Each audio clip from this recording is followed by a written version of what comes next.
Development work ತಗೋಬೇಕು. ಕಾಂಟ್ರಾಕ್ಟರ್ದಾರಿಗೆ bill payment ಆಗ್ತಿಲ್ಲ. ಅದು ನನಗೆ ಗೊತ್ತಿಲ್ಲ. ಅವರು ಪಕ್ಕದ ಮನೆ ಚಿಂತೆ ನಮಗೆ ಹೇಗೆ? ಅನ್ಯರ ಡೊಂಕನ್ನು ನೀವೇ ಕಿತ್ತಿದ್ದೀವಿರಿ. ನಿಮ್ಮ ತನವ ಸಂತೈಸಿಕೊಳ್ಳಿ, ನಿಮ್ಮ ಮನವ ಸಂತೈಸಿಕೊಳ್ಳಿ.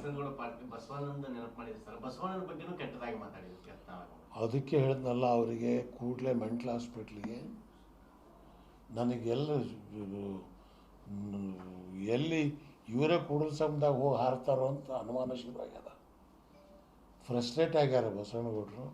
ಫ್ರಸ್ಟ್ರೇಟ್ ಆಗಬೇಡ್ರಿ. ಬಸವ ತತ್ವ ಓದ್ರಿ.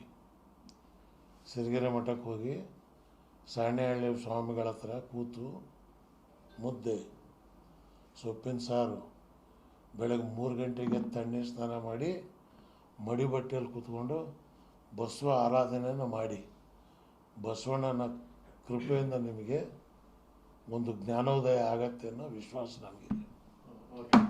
ಧನ್ಯವಾದಗಳು ಸರ್. ಈಗ ಇವರು ಮೋಹನ್ ಭಾಗವತ್ ಅವರು ದೇಶದಲ್ಲಿ ಜನಸಂಖ್ಯೆ ಪ್ರಮಾಣ ಕಡಿಮೆ ಆಗ್ತಾ ಇದೆ, ಪ್ರತಿಯೊಬ್ಬ ದಂಪತಿಗಳು 3 ಮಕ್ಕಳನ್ನು ಹೆರಬೇಕು.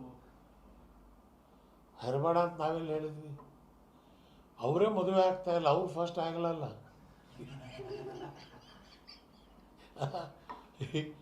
ಈ ಮೋದಿ ಎಷ್ಟು ಮಕ್ಕಳು ಮಾಡ್ಯಾರ, ಅಮಿತ್ ಶಾ ಎಷ್ಟು ಮಾಡ್ಯಾರ. ಸೊ ಅವರೇ ಮಾಡ್ತಾ ಇಲ್ಲ ಅಂದಮೇಲೆ ನಾವೇನು ಮಾಡೋದು? ನಾವೇನು ಬೇಡ ಅಂದಿದ್ದೆ? ಮೋಹನ್ ಭಾಗವತರವರು ಹಿರಿಯರಿದ್ದಾರೆ, ಅವರು ಏನು ಸಜೆಷನ್ ಮಾಡಿದಾರೋ ಭಾರಿ ಒಳ್ಳೆಯದು. ದೇಶದಲ್ಲಿ ಜನಸಂಖ್ಯೆ ಬೆಳಿಬೇಕು, ನಿಯಂತ್ರಣದಲ್ಲಿರಬೇಕು. ವಸುದೇವೇ ಕುಟುಂಬಕಂ, ಇಡೀ ವಿಶ್ವವೇ ಒಂದು ಕುಟುಂಬ, ಆ ಭಾವನೆ ಬರಬೇಕು. ನನ್ನೊಬ್ಬರು ಸ್ವಾಮೀಜಿಗಳು ಹೇಳಿದರು, ಮುಸ್ಲಿಮರಿಗೆ ಮತದಾನ ಹಕ್ಕನ್ನು ಕೊಡಬಾರದು ಅಂತ.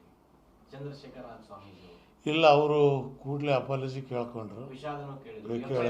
ಅದರ ಸರ್ಕಾರಕ್ಕೆ ನಾನು ಪ್ರಾರ್ಥನೆ ಮಾಡ್ತೀನಿ, FIR ಹಾಕಬೇಡಿ, ವಾಪಸ್ ತಕ್ಕೊಳ್ಳಿ.